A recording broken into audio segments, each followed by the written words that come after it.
guys, welcome back to my channel. So in today's video I just want to address some things that you probably have noticed on this channel, and that is rebranding. I have rebranded my channel the Southern Rustic because I want to venture out other than just doing keto. Yes, I am still currently keto.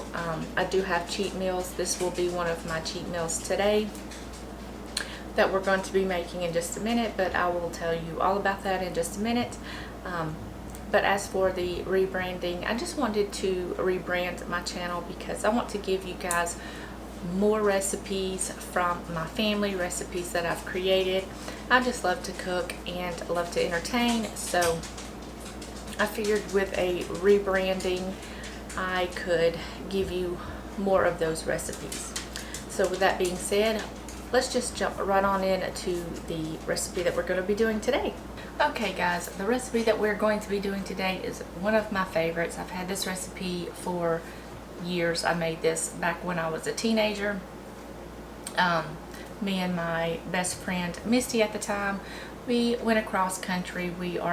Currently we are in Alabama, and her boyfriend was in the Marines. Well, actually her fiance was in the Marines at the time, so we went from Alabama to California on a road trip. I was maybe 19 at the time. So in a little country corner top restaurant in Texas is where I originally seen this recipe. This is not their recipe. This is just inspiration from that recipe. It is fabulous. So I just wanted to share that with you guys today. But we're just going to get started, and I will try to get some good angles for you guys because my kitchen is not the best for filming. So I'm going to try to get some really good angles for you guys, and let's just get right on into this. Okay guys, we are going to start out with my dry ingredients first. I like to go ahead and get those put together and then just set them aside. But first, if you hear thunder in the background, it's currently thundering outside. I'm sorry about that. And I have two little dogs in here that love to play when I'm filming, so that's why I usually do voiceovers. But anyways, we're going to start out with 1.5 cups of flour. So what we're making today is churro pancakes, and I absolutely love these pancakes. Like I said earlier, I come across this fabulous little country store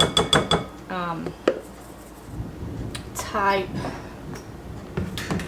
restaurant back when I was 19 and traveling across country with one of my best friends, and this is where we seen this recipe, and I figured as soon as I got home I would try to make this recipe to my liking and recreate it. So to the 1.5 cups of flour, you're going to add 2 tablespoons of sugar. And this is just to sweeten it up. I am using stevia because I try not to have that much regular sugar in my food. I have not had regular sugar in so long, so I don't think my body would handle it very well, so I'm going to stick with using stevia. To this, we're going to add 1.5 tablespoons of baking powder. This is just to help it rise. It will do great. Then we're going to add in about a 1/4 teaspoon of salt. And this is just to bring out the sweetness in the pancakes. Then we're going to add in, I guess you could say, about a teaspoon of cinnamon. Now I'm using roasted cinnamon. I think this just has a little bit more flavor than regular cinnamon, so we're just going to use a teaspoon of roasted cinnamon. If you can't find this, regular cinnamon will do just fine.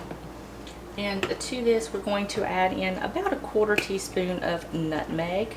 It's fine, about a 1/4 teaspoon. And then you're just going to mix this together, and it already smells so good.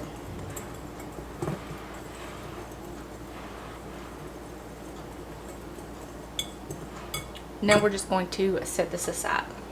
Alright, now we're going to work on our wet ingredients. In here I just have 1½ cups of buttermilk, and to that I'm going to add in 2 tablespoons of butter that I've melted and cooled. So we're just going to add that right on in. Then we're just going to add in 1 egg. I like to do this in a separate bowl just in case there's eggshells. I won't get in any shells into my batter, so we're just going to add that right on in. And you're going to do about a teaspoon of vanilla. Now the vanilla just adds in a little bit more flavor to the mix. Not much at all.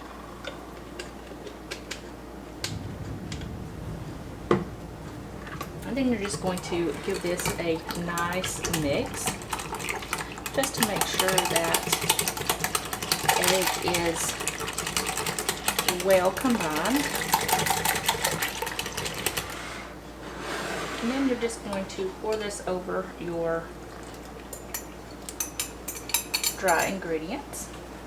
Then you're just going to mix this until it's just combined. If there's a little bit of lumps in the batter, it's fine. We're just going to let this sit for a few minutes. Okay, now that all of the batter is mixed up, it's going to be a little bit loose. We're going to let this sit for 10 minutes, and it would just help all of the flour absorb all of the liquid, but it will still be a little bit runny. So while we set that aside, we're going to work on our cinnamon glaze that will go over the top. Alright, now for the glaze, we're going to use a 1/2 cup of powdered stevia,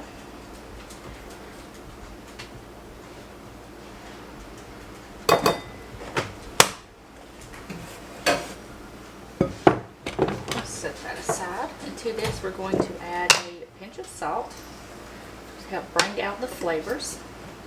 You're going to do about a 1/2 teaspoon of cinnamon. Again, I'm using the roasted cinnamon. And just a little bit of vanilla, just for some flavor. Then you're going to add in about 2 to 3 tablespoons of heavy cream. This will just help blend all of this together. We're going to start out with 3 tablespoons and go from there. Let's see how this comes out, if it's too thick or too thin. You want it thin, or excuse me, you want it thick but pourable. I think that will be too thick. Let's add in another tablespoon of whipping cream. So you just have to get it to where it's thick but pourable.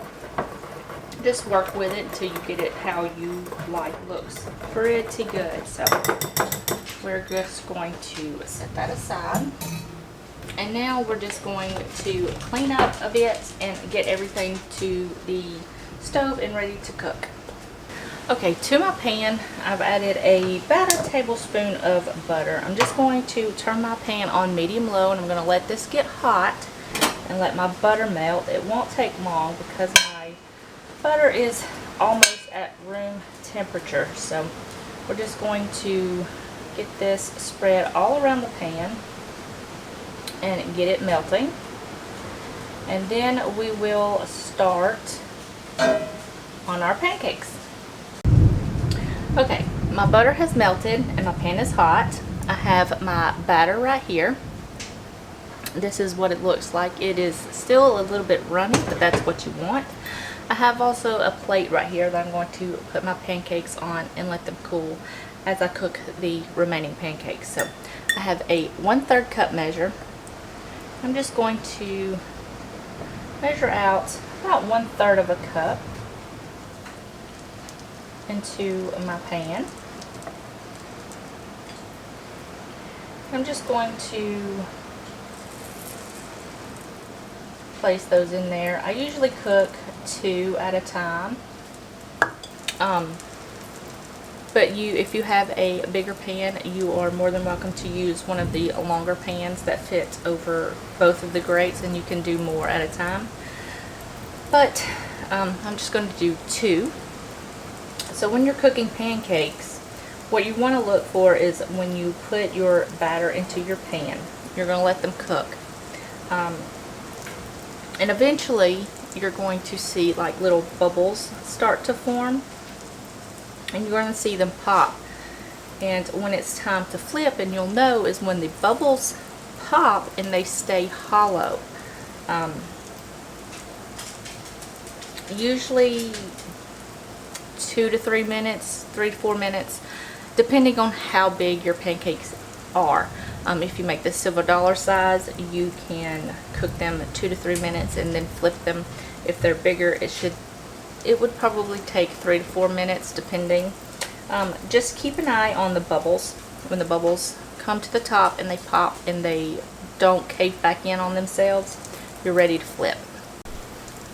I don't know if you can see this or not. That's when you know they're ready to flip. So you can go ahead and just flip them right over. And then when you flip them over, you're going to want to cook them about another minute or 2 on this side, just until the middle is set. It shouldn't take that long. You can pretty much feel when they're ready to flip, because they are going to be a tad bit firm in the center. Shouldn't take long at all. And then when you put them on your plate, you're going to want to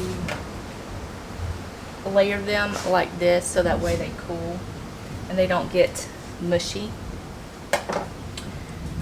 Now as you cook, your pan is going to be hot, so you're going to want to turn your pan down to low, and then you're just going to add in and cook the remaining batter.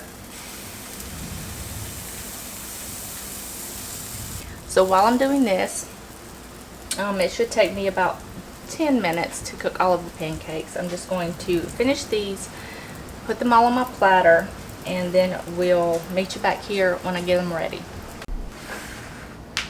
Okay guys, I've got my pancakes. They are spread out so they can cool. You'd want to serve these warm. And I've also got my glaze that we made. It's thick but pourable, and it's exactly what you want. So you can spread this all over the top. And I've also got a plate.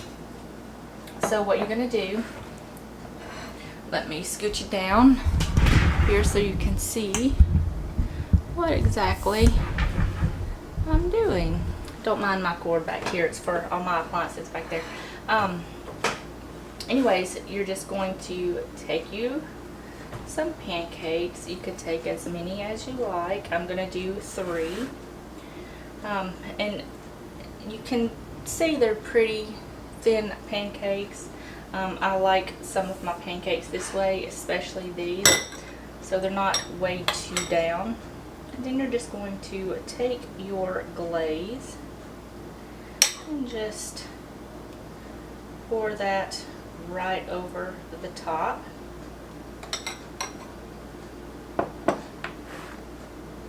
And that is what it looks like, guys. You don't need any syrup for this, but you are more than welcome to put some on there if that's what you want, because the glaze is really sweet and it's a decadent breakfast. So that's what it looks like, guys. We'll just do a little taste test for you. Let me grab a fork. So, pancakes. Just take a little bite here for you. They're really, really good. Really good.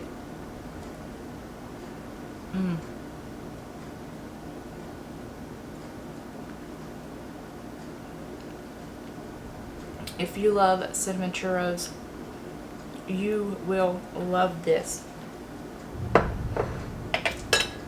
The cinnamon flavor in this, if you love cinnamon, that's your jam. And the glaze on top just takes it right over the edge.